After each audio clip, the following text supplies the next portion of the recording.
আসসালামু আলাইকুম দর্শক, কেমন আছেন সবাই? সকাল থেকেই বৃষ্টি অঝোর ধারায় নামছে। তো কালকে সারাটা রাত্র একটা ফোঁটা ঘুমাই নাই।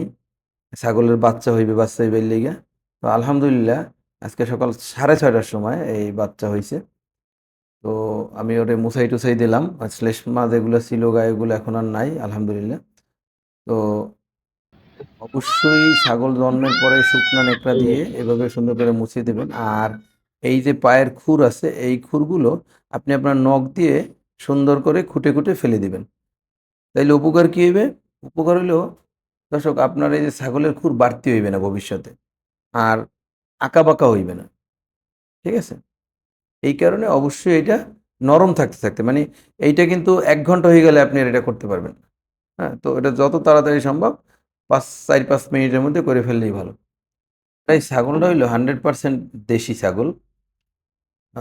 যারারে বলে ব্ল্যাক বেঙ্গল আরকি। তো এইটার লাগে তোতাপুরীর ক্রস করাইছিলাম আরকি। এইটার এবার যে পাঠা দেখাইছি সেটা হলো তোতাপুরীর। বড় পাঠা দেখাইছিলাম। তো আলহামদুলিল্লাহ 50% আসছে আরকি। 50% তোতাপুরি কওয়া যায় বাচ্চাগুলা। এবং ২ টা বাচ্চাই হইলো পাঠা বাচ্চা। ছাগলের বাচ্চার জন্মের সাথে, সাথে ওদেরকে ওর মায়ের শাল দুধ ধরাই দিতে হইবে। যত তাড়াতাড়ি ধরানো যাইবে তত তাড়াতাড়ি ছাগলের বাচ্চা অ্যাক্টিভ হইতে থাকবে। দেরি করলে ওরা আস্তে আস্তে দুর্বল হওয়া শুরু করবে। আমাদের দেশে গ্রামগঞ্জে এখনও প্রচলিত একটা ধারণা আছে সেটি হলো যে শাল দুধ খাওয়ানো যাইবে না, শাল দুধ হালাই দিতে হইবে। এইটা টোটালি বাকোয়াস একটা কথা, ভুয়া একটা কথা। এই কথায় মোটেই কান দেওয়া যাইবে না।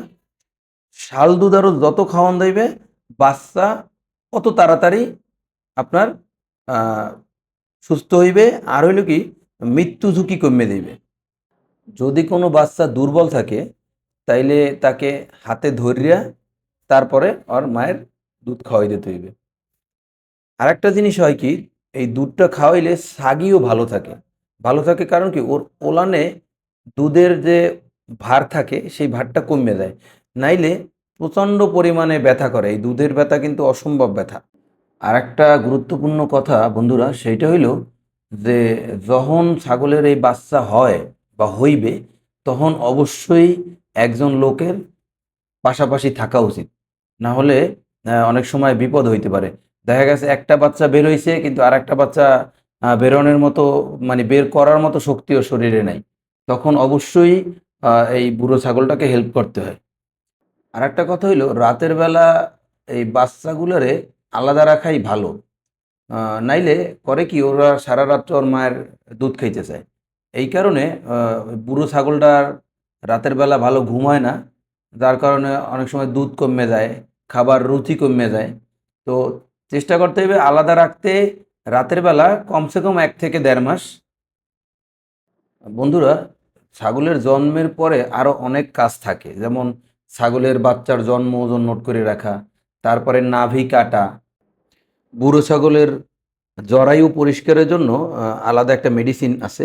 এই মেডিসিনটা কি পরিমাণে দিতে হয়, কিভাবে দিতে হয়, কখন দিতে হয়, এইগুলো নিয়ে ইনশাআল্লাহ আমি আমার পরবর্তী ভিডিওগুলায় আপনাদের দেখাবো।